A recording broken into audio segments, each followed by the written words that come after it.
Namaste. Welcome to my podcast. Today I'm trying to bring attention to a subject which, in my view, should be something that every Indian should deeply care about. Since our childhood, we keep on hearing these lines from our elders that, Beta, we are a very spiritual society. हम बड़े धार्मिक लोग हैं. हमारी सभ्यता दुनिया की सबसे पुरानी है. हमारे पूर्वज ये थे, हमारे पूर्वज वो थे. And that is a fact. But what is our track record when it comes to handling the artifacts that represent this ancient civilization of ours? What kind of a job have we done to make sure that the representations of this ancient civilization are kept intact? It was in January this year that I came across a video where they had invited Anuraag Saxena to talk about how our ancient heritage is being stolen. I recommend all of you to watch that video. I will share the link of that video in the description section of this podcast. After watching that video, I had a sick feeling in my stomach. I felt ashamed of myself. Honestly, I did not know the magnitude of the problem. Last month, I had the honor of meeting Anuraag in person. The moment I met him, I had decided that he has to come on my podcast because the work he is doing needs to be explained in detail. And I'm really grateful that Anuraag has agreed to do this. So guys, it is my absolute pleasure to welcome Anuraag Saxena to this podcast. Hi Anuraag. Hi Kushal, so good that you're doing this, and a big hello to all our listeners today. Thanks Anuraag. Before we get into the details, I would just like the audience to know a bit about you. So I'm just going to share a few details. So Anuraag is a chartered accountant from India. He did his MBA honors from USA. He currently lives in Singapore. He has been a banking professional. He's the founder of the India Pride project that reclaims India's stolen treasures, and that's what we're going to talk about today. He has authored various articles in different publications like the Economic Times, Sunday Guardian, Swarajya, Hindu, Times of India, etc. He's also interested in the culinary history of India. Basically उसको खाना पसंद है, तो जिस आदमी को खाना पसंद होता है वो फूड हिस्टोरियन हो जाता है.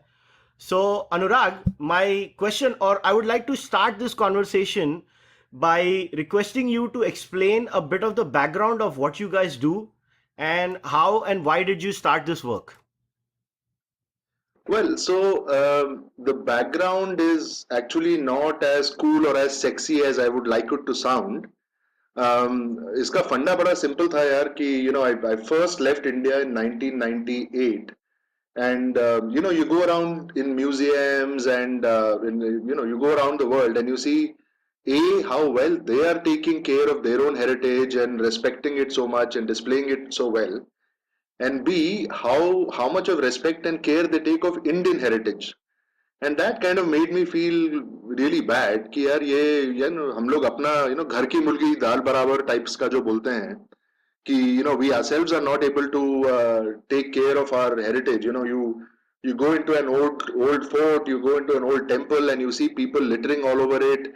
You see people scribbling, Ramesh loves Nita on the walls with a bloody compass or whatever.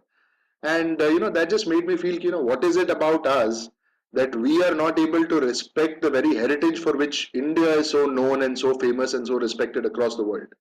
So that's a feeling that always kind of stayed within. Over time, I kind of the realization comes very easy. Ki yaar, you see a lot of these news reports. You read the papers, and then you realize ki a lot of our temples keep getting looted, a lot of our forts keep getting looted, our museums itself keep getting looted, and all of this gets smuggled out. And like it usually happens, you're frustrated for a while, then you're angry, and then you at some point one realizes कि यार ये problem है and nobody else is going to solve it, so nobody is going to do it, तो चलो अपन ही कुछ कर लेते हैं. So really that's how that's the genesis of this whole thing. And what the India Pride project does now is broadly couple of things. A, we track India's stolen heritage that gets smuggled out of India. B, we work with current owners, be it governments or museums or whatever, in asking or demanding them to send it back to India and apologize for it and do that respectfully. Third, we are trying to work on the government side to say, look, boss, it's a matter of shame for India that our treasures are getting looted and you're doing nothing about it.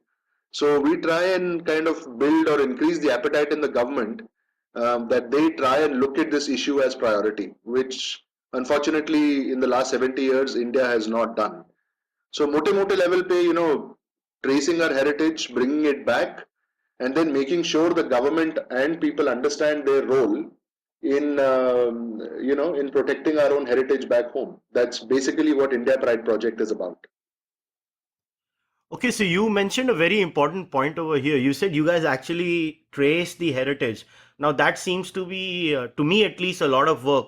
So, when you say you trace the heritage back, so is it like you guys have a research team that you physically sit down and you say, for example, I look at X temple, then I look at the history of the temple and I find out whether the deity, which deity it was, and what are the routes it went through. I mean, how do you guys go about it? Because to me, that to me is the most fascinating aspect of this thing, what you just mentioned.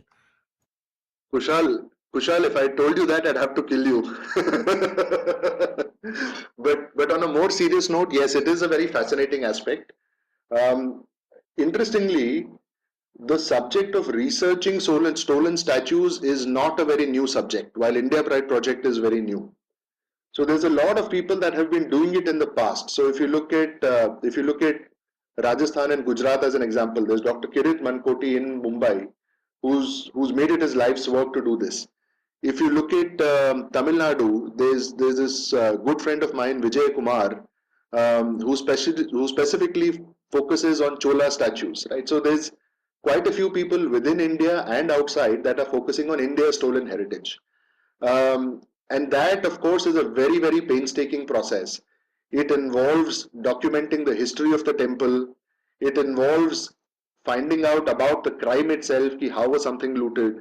It also involves the international, all the international crap that happens, which is, figuring out कि मूर्ति smuggle कहाँ से हुई, कहाँ पहुंची, किसने बेचा, कितने में बेचा, etc., etc., etc. And then you have the painstaking process of actually trying to bring it back.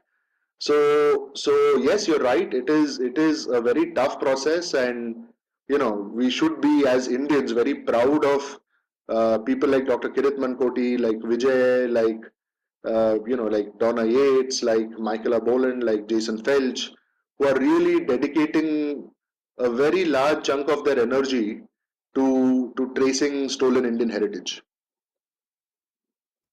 I'm glad you mentioned these names because बहुत ज़रूरी होता है इन लोगों को जानना और इन लोगों को थैंक्स करना, और मतलब ये धन्यवाद बोलना चाहिए इन लोगों को कि ये हमारी स्टोलन हेरिटेज के बारे में ऐसे लड़ रहे हैं.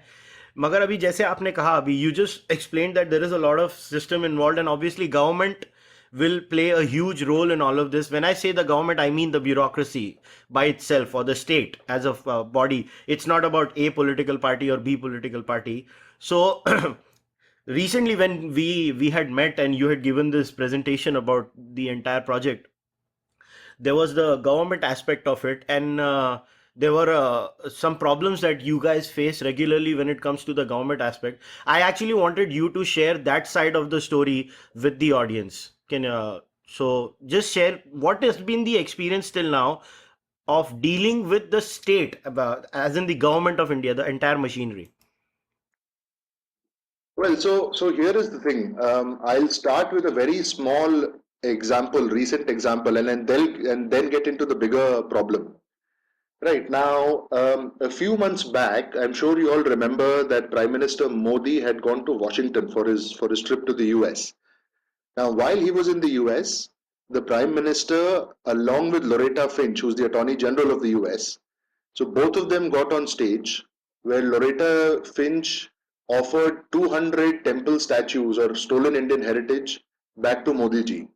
So these were 200 pieces that were offered back to Modi ji. Modi ji got on stage and thanked her for it and talked very nicely about the pride we have in India's heritage, and B, what it means for bilateral relationships that America is making this move towards India.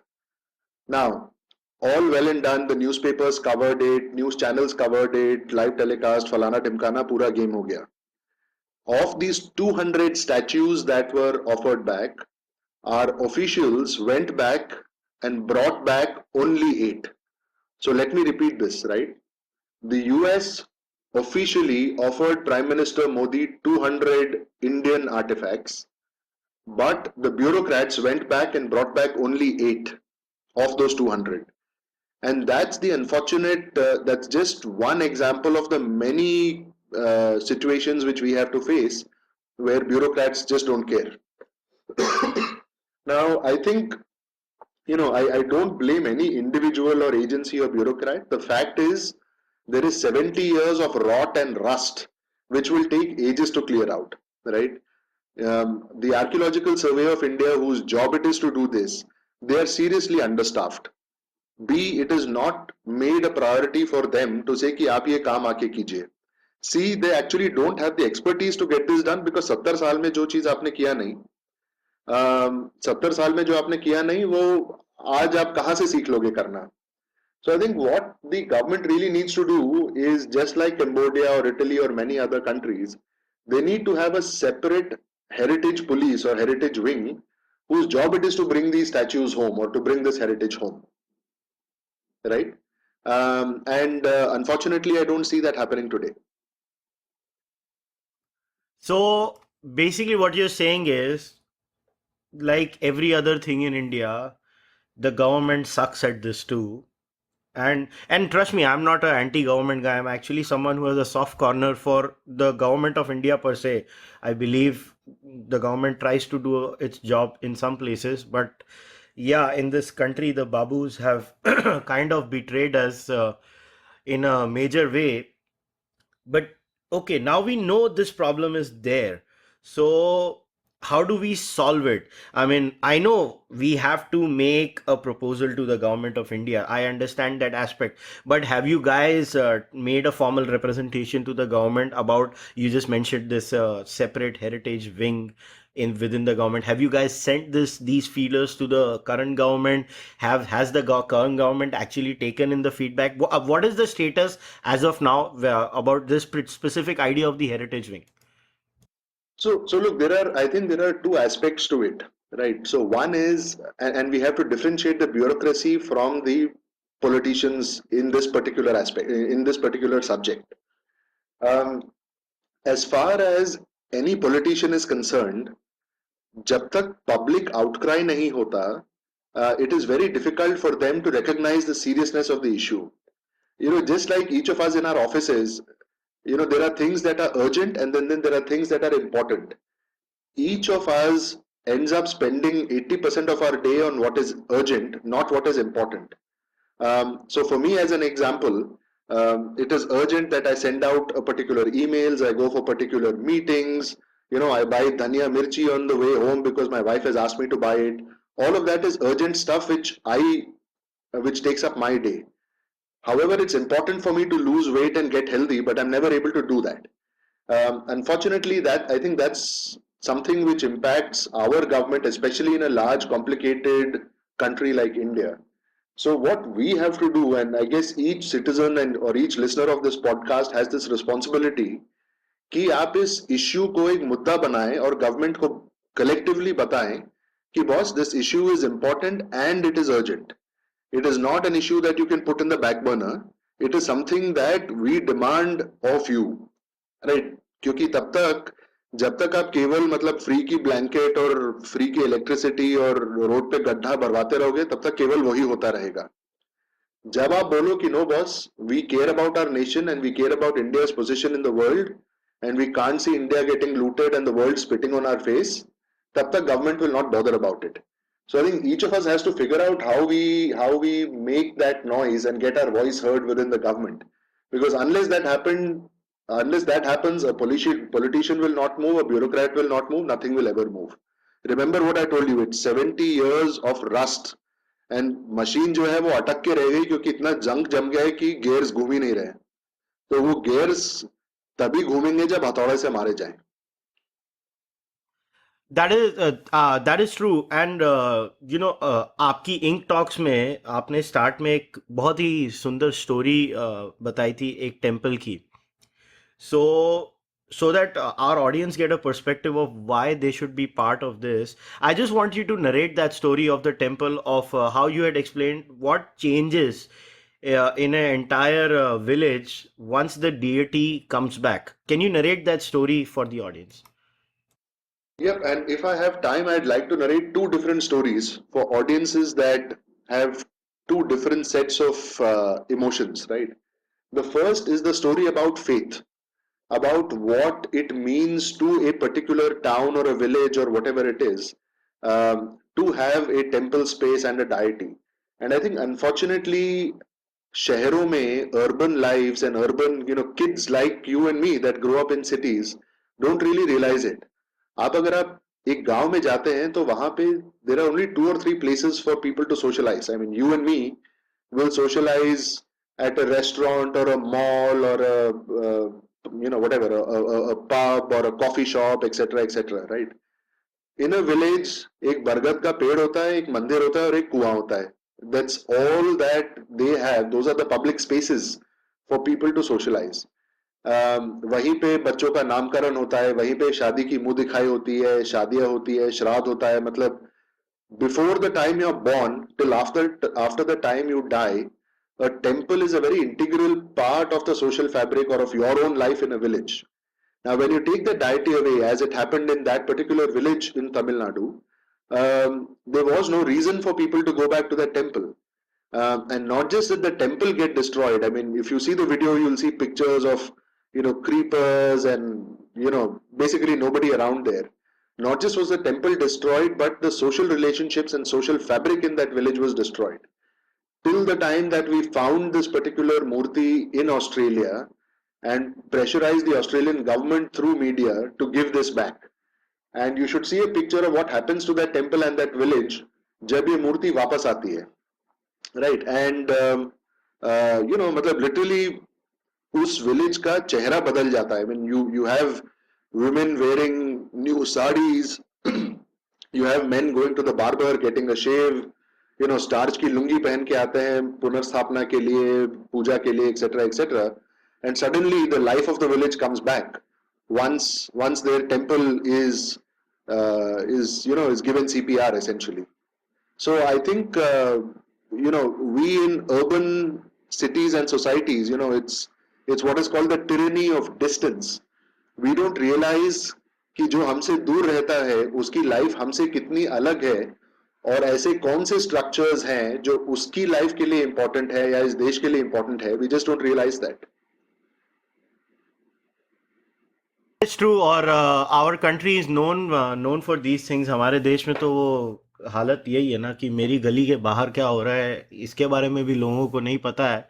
But actually में ये story बहुत ज़रूरी है. और I would like to add to what you said. We grow. हम लोग के देश में हमेशा, जैसे मैंने स्टार्ट में भी कहा था, हमें हमेशा बोला जाता है कि हम बड़े स्पिरिचुअल लोग हैं, हम ये हैं, हम वो हैं, हमारी इतनी पुरानी सभ्यता है, हमने तो ये झंडे गाड़े, हमने वो झंडे गाड़े. मगर दुख होता है कि क्या हालत हो गई है. But according to you, what else should we care about? And आगे का सी, अब तो हमें पता चल गया है कि समस्या क्या है. Now I what I want you to tell the audience is, how can we make this movement bigger? What are the steps that you feel are required for us to take in the future so that we reclaim our stolen heritage? I want you to take it from here. Actually, Kushal, if I could go off in a bit of a tangent, and I think something just struck me when you were talking about spirituality and the importance from a historical perspective. There's another set of people, and there's another angle which is very, very important, which our wonderful Indian media has refused to talk about. Now, there's always this second, there's always this other set of people who don't probably care much about religion or spirituality or history or heritage or what of that, right? And that's absolutely fine. I think it's a problem with our education system why we've become like this. But there's people who say कि boss ठीक है यार 500 साल पुराना मंदिर था 2000 साल पुराना फोर्ट था उस फोर्ट से या मंदिर से हमको क्या लेना देना. Now the other angle you should know about is this.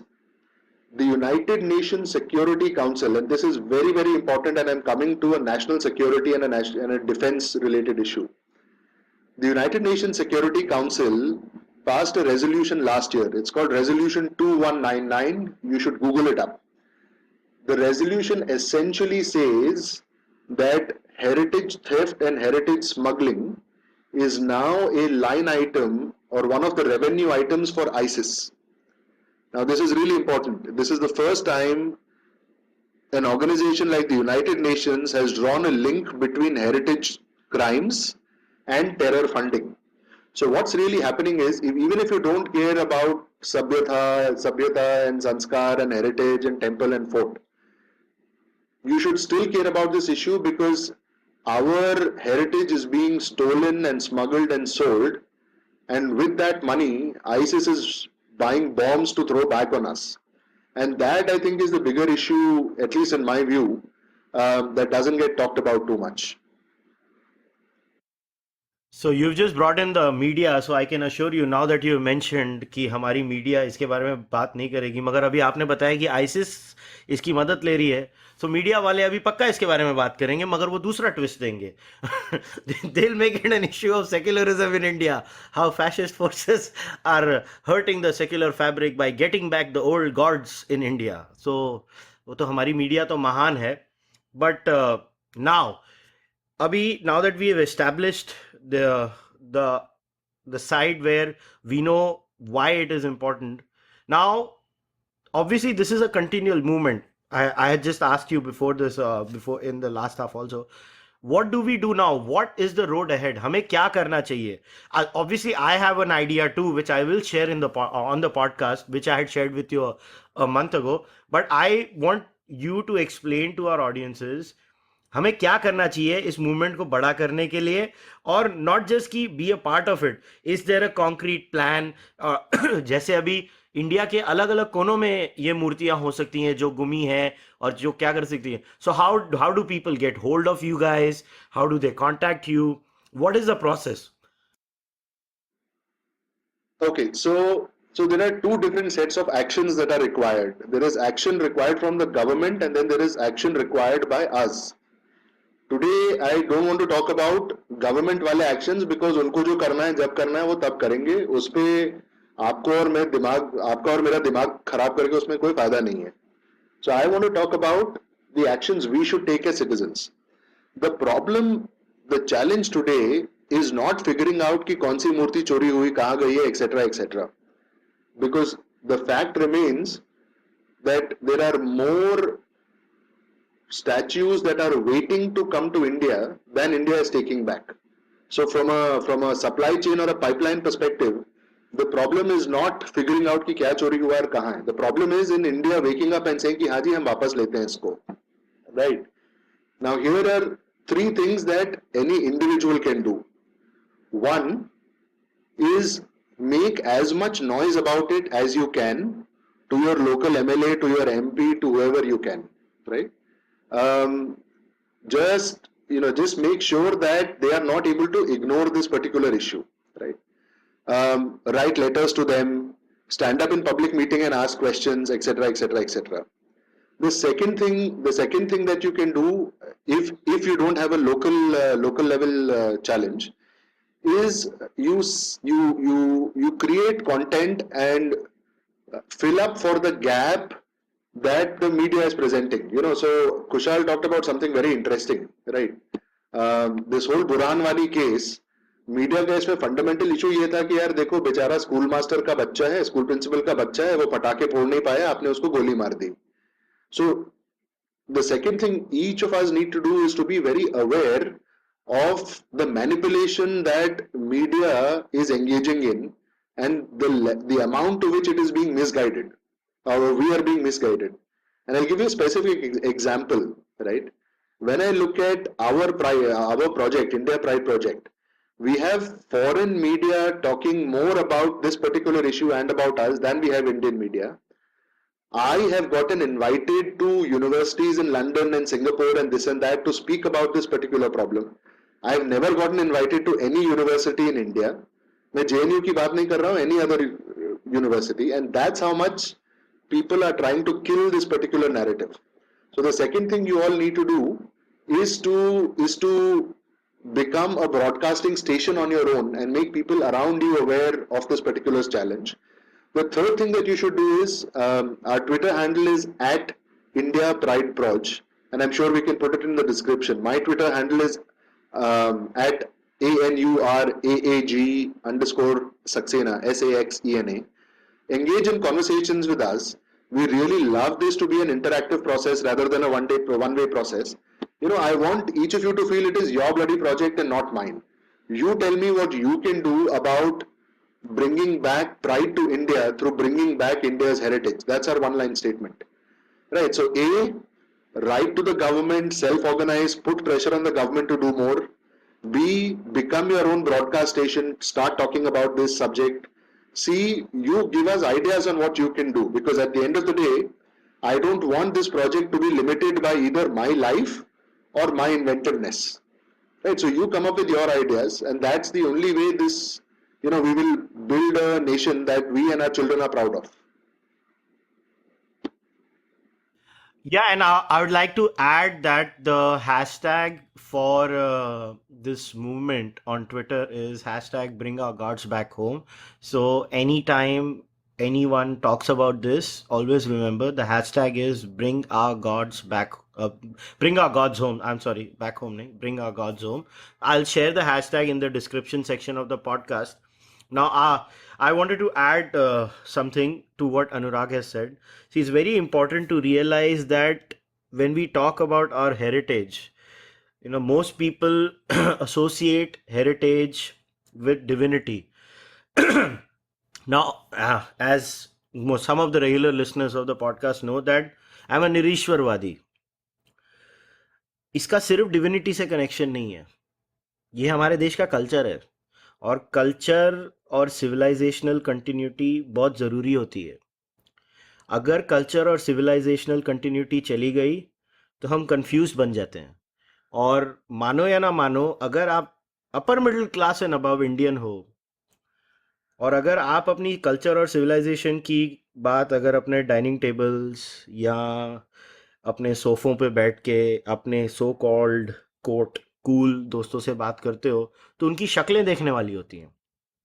और ये एटीट्यूड चेंज करना बहुत ज़रूरी है, क्योंकि ये एक्सपेक्ट करना कि इस देश का गरीब आदमी इस चीज़ के लिए लड़ेगा, आई एम सॉरी, वो लड़ने नहीं वाला है. वो तो अपनी 2 वक्त की रोटी कमा रहा है.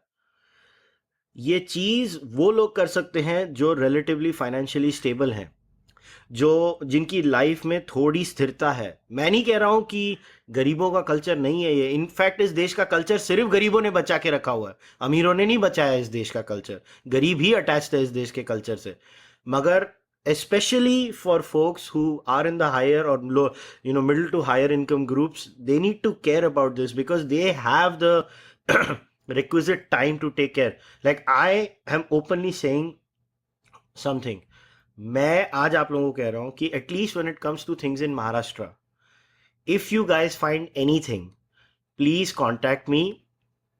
I will try to help you in as many ways as we can, because I am officially now supporting this movement. Because it is not just Anuraag's movement or India Pride Project ka movement, it is our movement as a civilization. तो ये बहुत ज़रूरी है. And अनुराग, इस पे आप क्या कहना चाहोगे, मैं जानना चाहता हूँ. I think you hit the nail on the head, man. I mean, honestly, I'll tell you, हमारे घर से एक चम्मच भी चोरी हो जाता है, हम लोग परेशान हो जाते हैं कि यार 6 चम्मच का सेट था, उसमें से 5 ही है, छठा चम्मच कहाँ गया. Right, and my wife and I have a whole bunch of fights around these kind of issues कि चम्मच कहाँ रख गया, अरे मेरे जूते कहाँ हैं, blah blah blah. We miss small things from our house and हम लोग उसको सिर पे चढ़ा के उसके बाद का बवंडर बना देते हैं. And here we are, if you look at our country as your house, I mean, you live in your colony, your city, your country as well, right? आपके घर का चम्मच चोरी हो जाता है, आप उसमें पागल हो जाते हो. आपके बड़े घर से, आपके देश से इतना कुछ चोरी हो रहा है, हजारों साल पुरानी चीजें चोरी हो रही है, don't even think of it. आपको हेरिटेज के बारे में you don't care, that's fine, right? You know, there are millions and millions of dollars worth of heritage that is getting stolen and sold, and how come you don't care about it? I mean, that's a question you need to ask yourself. It is high time we started getting offended, right? You know, there's one beautiful there was one raid earlier this year on one dealer in one city on one day, and the American government discovered $106 million worth of stolen heritage with them. One dealer, one day, one city, one raid, right? And that's how big the loot is, and I don't understand कि हम लोग इसमें offend कैसे नहीं हो पा रहे हैं, and how are we, like, you know, just lying down and saying कि हाँ यार चलो ठीक है, जो हो रहा है हो रहा है. So I'd like, you know, for me, this conversation between Kushal and me and all of you guys is really, really useful. Even if 10% of you stand up and say कि boss, I will not take it lying down. मैं बेवकूफ नहीं हूँ कि आप मेरा देश लूट के जा रहे हो. And you know, मैं खुशी खुशी बैठ के पानी पूरी खा रहा हूँ. Right. So I'm so glad, Kushal, that you've taken up this whole Maharashtra thing. And I really, if anybody from Maharashtra is hearing and you get to know stuff or you want to support it, I want you to reach out to Kushal and figure out a way. I mean, as you know, I'm so happy that Kushal said it is his project from today and not mine. I want, you know, 100 of you to stand up and say it's your project, not an Anuraag Saxena project anymore. And that, I think, will, you know, will really, really change the way things happen. You know, and before we end, I just want to give one small example, right, of how powerful this can be. The India Pride project is the most fatru initiative that at least I have come across, right? We have zero funding, right? We don't get any money from the government or from CSR or grants or any of that. So we have zero funding. We have zero employees. Each of the, I am a volunteer, Kushal is a volunteer, everybody is a volunteer. And we have zero authority, right? So without any funding, without any employees, without any authority, if we've been able to do so much, imagine what we can do if 100 people, if 500 people, if 5,000 people decide to start supporting this cause. And I want each of you to remember that none of you is insignificant, right? If a middle-aged, ugly, fat guy like me can make some dent or some change in an international criminal smuggling ring, then imagine what 500 of us could do or 5,000 of us could do. And I just want you guys to remember that after we end this podcast. That was perfect. Uh, this is how I wanted it to end, actually. This is a perfect segue to end the podcast. So, Anurag, I'm really grateful to you personally for doing this. I think we have a common friend. So, पापा सीजे ने बोला था कि यार तुझे इस बंदे को मिलना पड़ेगा, ये इस बंदे को तू मिलके बड़ा खुश होगा. और मैं दिल से कहता हूँ, जब मैं तुम्हें मिला था तो मुझे दिल से खुशी हुई थी और मुझे ऐसा लगा कि मुझे लाइफ में एक मिशन मिल गया. So guys, I will leave all the required links on the description of the podcast. Please support this movement. This is not just something Anurag is doing. I repeat, it is our movement. This is our heritage. This is our money that is stolen, and we should get it back. So, Anurag, thanks a lot for doing this. I'm really grateful to you. And hopefully, the next time you come to India, we'll have another interesting conversation. Thanks a lot, buddy. Oh, thanks so much, Kushal, for doing it. I think what's more important than what's equally important as doers are, influencers are equally important, and people that spread the voice are equally important, especially in a scenario where media will not talk about you. So I'm so glad that there are people like you जो मशाल लेके light दिखा रहे हैं, and I'm you know, so yeah, all credit to you, all credit to people that are listening, and just remember कि इसको सुन के भूल मत जाना. Just make sure that you keep getting offended and you keep wanting to be a part of something bigger than you and your job and your house and your car and your family and your phone bill payment and your gas bill payment. Thanks, guys. Thanks. Thanks, Anurag. Take care. Bye. Yes. Bye bye.